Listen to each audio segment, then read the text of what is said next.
Most babysitting jobs are boring. Quiet house, sleeping kids, maybe a little TV until the parents get home. That's what all three of these sitters thought too.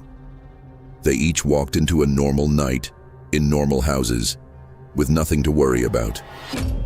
But by the time those nights were over, one of them refused to ever be alone with a child again. One of them still doesn't know who was actually inside the house. And the last one wasn't babysitting a child at all. The first story comes from a girl named Marissa. She was 19, saving up for college, and babysitting was easy money. This particular job came from a family she'd never worked for before, but everything about it seemed normal. Nice neighborhood, big house, quiet street where nothing ever really happened. The parents told her their son was already asleep. No trouble, no special instructions. Just help yourself to anything in the kitchen and we'll be back before midnight. Simple. At first, it really was. Marissa made herself some tea, kicked off her shoes and settled into the couch with the TV on low. The house had that still, empty feeling most big houses have at night. Not scary, just quiet. Too quiet, maybe. Around 9:30, she heard something upstairs, a soft thump. She muted the TV and waited. Nothing. She told herself it was just the house settling. Old wood, pipes, whatever. That's what people always say, right? But then it happened again. This time, slower, like something dragging across the floor. Marissa stood up, heart already beating a little faster, and called out toward the stairs. Hello? No answer. She hesitated for a second, then started walking up. Each step creaked louder than it should have. The kind of creak that makes you feel like you're announcing yourself to something you can't see. At the top of the stairs, the hallway stretched out in front of her, dimly lit by a single nightlight. The kid's room was at the very end, and the door was slightly open. Marissa frowned. She was sure the parents said he'd already be asleep, and usually parents close the door, right? She pushed it open slowly. The room was empty, bed perfectly made, no kid. For a second, her brain just stalled, because that didn't make sense. Then she heard it. Behind her, a small voice. Why are you in my room? Marissa turned so fast she almost slipped. The boy was standing in the hallway, just staring at her. No sound, no footsteps, just suddenly there. She forced a smile. Hey, you scared me. I thought you were asleep. I was, he said. Something about the way he said it didn't feel like a joke. Okay. She laughed nervously. Let's get you back to bed. But the boy didn't move. He just kept staring at her. Then he said very quietly, "That's not my bed," and pointed past her, inside the room. Marissa turned back. The bed wasn't empty anymore. The blanket was slightly raised, like someone was underneath it. Her stomach dropped. She slowly stepped forward, reached out, and pulled the blanket back. Nothing. Completely empty. When she turned around again, the boy was gone. No footsteps, no sound, just gone. Marissa didn't even think. She rushed downstairs, grabbed her phone, and called the parents. No answer. She tried again. Voicemail. Then she heard footsteps above her, running fast, back and forth across the hallway. And then a loud slam. Marissa didn't go back upstairs. She waited by the front door, shaking, until the parents finally came home. When they walked in, she immediately started explaining everything. The noise, the empty room, the boy, the bed. But as she talked, their expressions changed. Not confused, not surprised, worried. The mother looked at her and said, "We don't have a son." Silence. Marissa felt her chest tighten. What? The father stepped in. "We have a daughter. She's staying at her grandmother's tonight." Marissa just stared at them. Then who was upstairs? Neither of them answered, because at that exact moment, they all heard it. A slow, deliberate creak. From the top of the stairs, like someone was standing there, listening. The second story was posted anonymously. No names, no location, just a timestamp. And a single sentence at the top. I don't think the parents ever left. The babysitter said she arrived a little after 8 p.m. The house was smaller than she expected. Not run down, just older. The kind of place where the lights are a little too dim and everything feels slightly off, even when it shouldn't. The parents greeted her at the door, a couple in their late 30s, polite, smiling, maybe a little too eager to leave. They introduced her to their daughter, a quiet little girl, maybe 6 years old, clutching a stuffed rabbit so tightly it looked like she'd never let it go. "Just one rule," the mother said, almost casually. "Don't let her stay up past 10. The babysitter nodded. Easy enough. The parents grabbed their things, said goodbye and left. Or at least, that's what she thought. The night started off normal. Cartoons, snacks, a few quiet conversations where the girl barely said more than a few words at a time.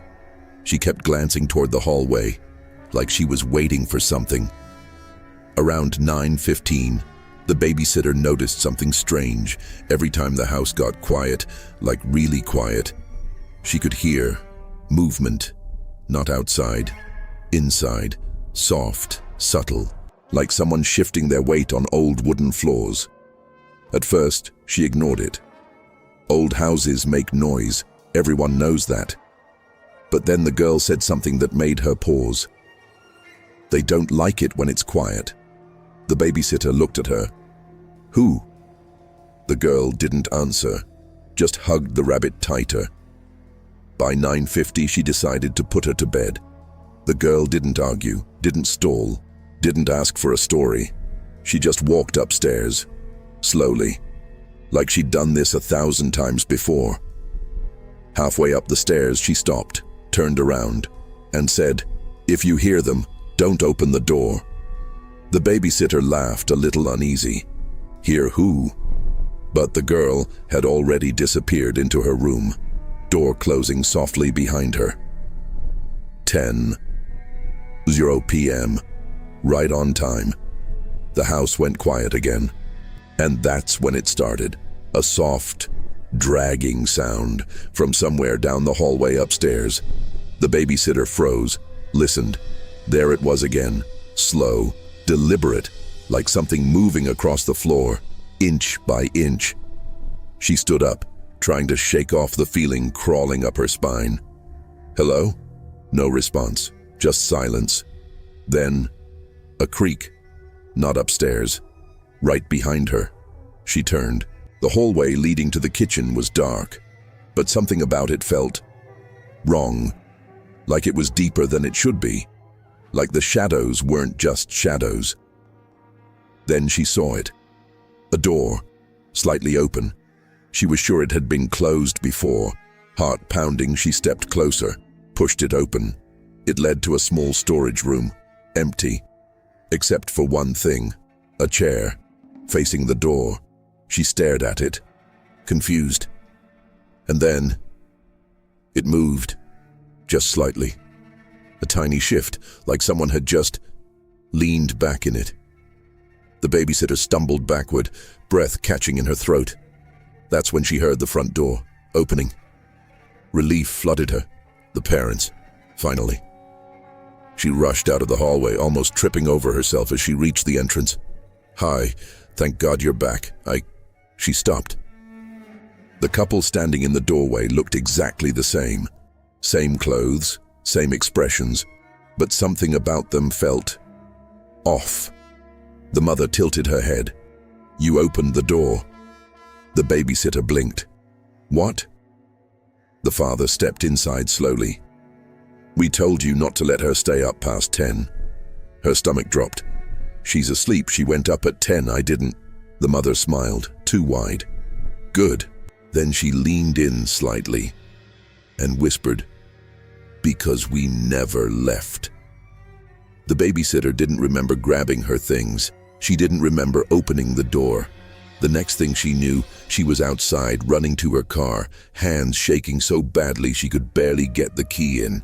As she finally started the engine, she looked up and saw them, all three of them, standing in the doorway. The little girl in the middle still holding her rabbit, but now she was smiling too, the same way they were. Wide, unnatural, like she finally understood something. The babysitter didn't. The third story is the one that stuck with me the most, because unlike the others, this one has proof.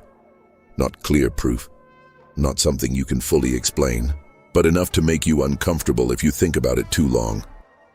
The babysitter, his name was Daniel, only took the job because it paid more than usual. Last-minute booking, late hours. The parents sounded stressed on the phone, but not in a way that felt dangerous, just tired, in a hurry. They told him one thing that stood out. "Our son doesn't like to be watched." Daniel laughed, thinking it was a joke. "What does that mean?" A pause. Then the father said, "Just don't go into his room unless he calls you." That should have been the moment he said no, but he didn't. Money has a way of making weird things sound reasonable. When Daniel arrived, the parents were already halfway out the door. Quick introductions, no small talk. The mother avoided eye contact entirely. The father just repeated, "If you hear him, wait." And then they were gone, just like that. The house felt wrong, not in an obvious way.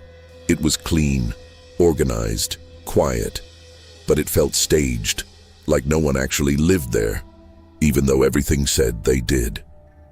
Daniel sat on the couch, scrolling through his phone, trying to ignore the feeling. Minutes passed, then an hour. Nothing. No sound, no movement, no kid. Around 10:30, he heard it, a soft knock. Not on the front door. Upstairs, 3 slow taps. He froze. "Wait," that's what the father said.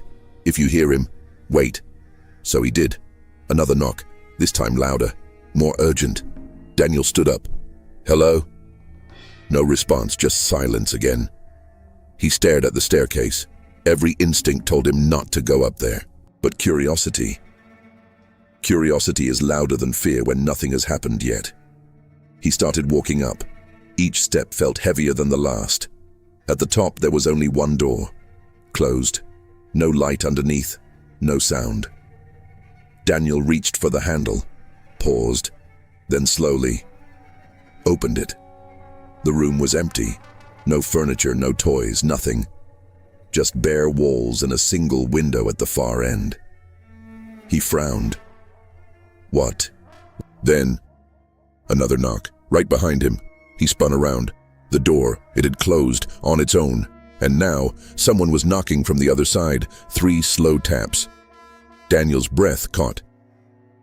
"That's not funny." The knocking stopped. Silence. Then, a voice, soft, right against the wood. "You weren't supposed to come in."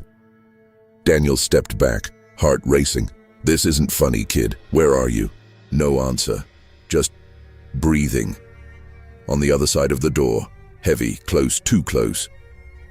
Daniel grabbed the handle and yanked it open. The hallway was empty. Completely empty. No footsteps. No movement. Nothing.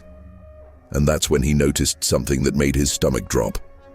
At the end of the hallway, there was another door, slightly open. He was sure it hadn't been there before. He didn't want to look, but he did.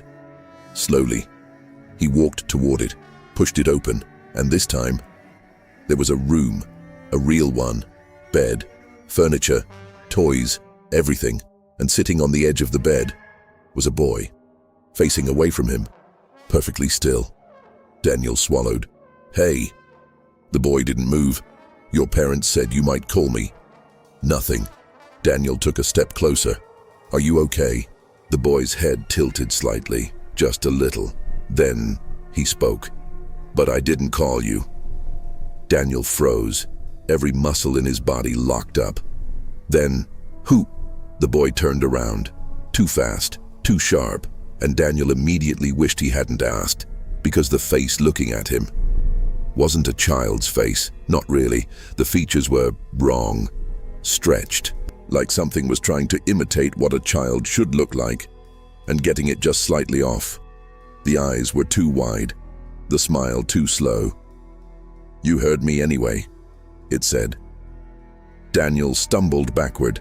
The door behind him slammed shut. The lights flickered once, twice, and then everything went dark. The last thing he remembers is something moving in that room, fast, closer, right in front of him, and then nothing. When Daniel woke up, he was outside, lying on the front lawn, morning light, police cars, the parents. They told the officers they found him there, unconscious, unresponsive. The house had no second bedroom, no extra hallway, no sign that anything he described could exist. But Daniel kept insisting. There was a room. There was a boy. There was something in that house. The police searched everything. They found nothing except one thing. A small, old camera hidden inside a vent in the living room, still recording. When they played it back, they saw Daniel sitting on the couch, alone, the entire night. No one entering, no one leaving, no sounds, no movement upstairs. Nothing. Until 10:32 p.m., Daniel stands up slowly, looks directly at the camera, like he's listening to something. Then he whispers, "You shouldn't have opened the door," and walks out of frame. He was never seen on that camera again. And that's the part that makes babysitting horror stories so effective. It's never just about a creepy house. It's the fact that you're there to protect someone. You're supposed to be the calm one, the responsible one, the person who keeps the night under control. But in all three of these stories, the babysitter walked into a house where the rules were already wrong. In the first one, she thought she was watching a sleeping child, until she realized the child she saw wasn't supposed to exist. In the second, she thought the parents had gone out for the night, when they may have been inside the house the entire time, waiting for her to break the one rule that mattered. And in the third, Daniel still swears that room was real, that the boy was real, that something spoke to him from behind a door that shouldn't have even been there. Maybe that's the worst part. Not knowing whether these people saw ghosts, intruders, something inhuman, or something even worse. Something that only shows up when you're alone in a stranger's house late at night, responsible for someone else's child. Because once that front door closes behind the parents, you're on your own.